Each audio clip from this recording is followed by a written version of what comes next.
ओम श्री गणेशाय नमः। रात को परम सुंदर सजे हुए वासगृह में शयन करके सुबह भगवान शिव का जन्माशय में आगमन। ब्रह्मा जी कहते हैं उसके बाद भाग्यवानों में श्रेष्ठ और चतुर गिरिराज हिमवान ने बारातियों को भोजन कराने के लिए अपने आंगन को सुंदर ढंग से सजाया तथा अपने पुत्रों एवं अन्य पर्वतों को भेजकर शिव सहित सब देवताओं को भोजन के लिए बुलाया। जब सब लोग आ गए तब उनको बड़े आदर के साथ उत्तम भोज्य पदार्थों का भोजन कराया। भोजन के बाद हाथ मुंह धो कुल्ला करके विष्णु आदि सब देवता विश्राम के लिए खुशी खुशी अपने डेरे में चले गए। मैना की आज्ञा से साध्वी स्त्रियों ने भगवान शिव से प्रार्थना करके उन्हें महान उत्सव से परिपूर्ण सुंदर वासभवन में ठहराया है। मैना के दिए हुए मनोहर रतन सिंहासन पर बैठकर खुश हुए शंभु ने उस वास मंदिर का निरीक्षण किया।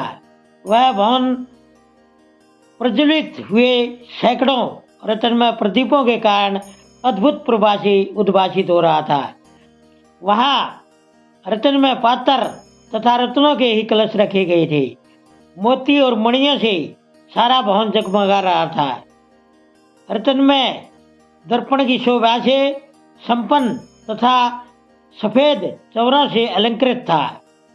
मुक्तामणियों की सुंदर मालाओं से आवेष्टित हुआ वह वासभवन बड़ा समृद्धिशाली दिखाई देता था।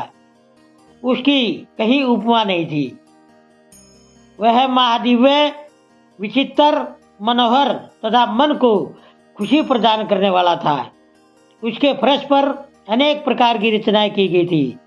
बेल बूटे निकाले गए थे। शिवजी के दिए हुए वर का ही महान एवं अनुपम प्रभाव दिखता हुआ वह शोभाशाली भवन शिवलोक के नाम से प्रसिद्ध किया गया था।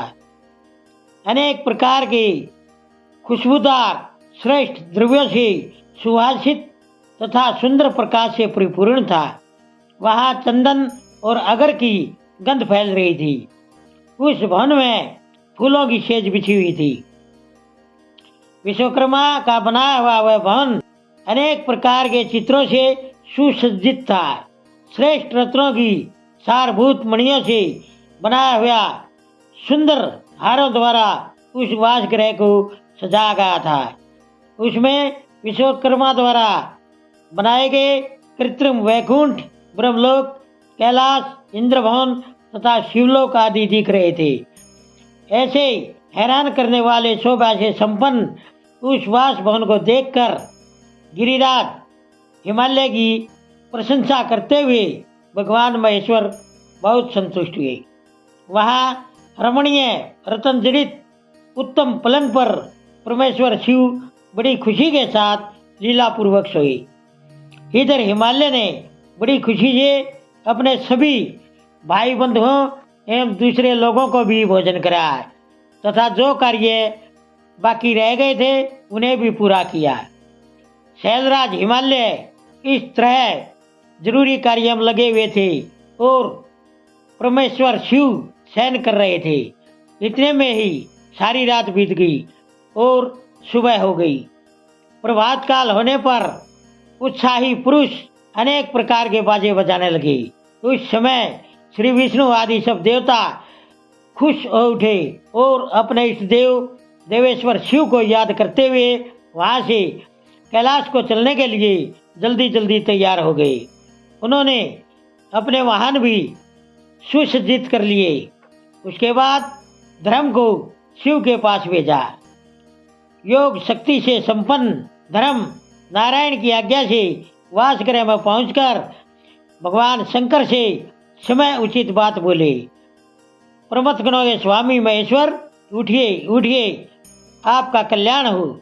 आप हमारे लिए भी कल्याणकारी होइए। जनवास्य में चलिए और वहाँ सब देवताओं को कृतार्थ कीजिए। धर्म की यह बात सुनकर भगवान महेश्वर हंसे। उन्होंने धर्म को कृपा की दृष्टि से देखा और सैया त्याग दी। इसके बाद धर्म से हंसते हुए कहा, तुम आगे चलो, मैं भी वहाँ जल्दी ही आऊँगा, इसमें कोई संशय नहीं है। भगवान शिव के ऐसा कहने पर धर्म जनवासे में गई।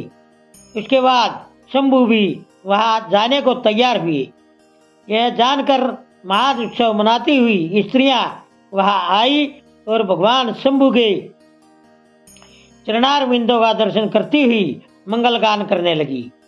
उसके बाद लोकाचार का पालन करते हुए शंभू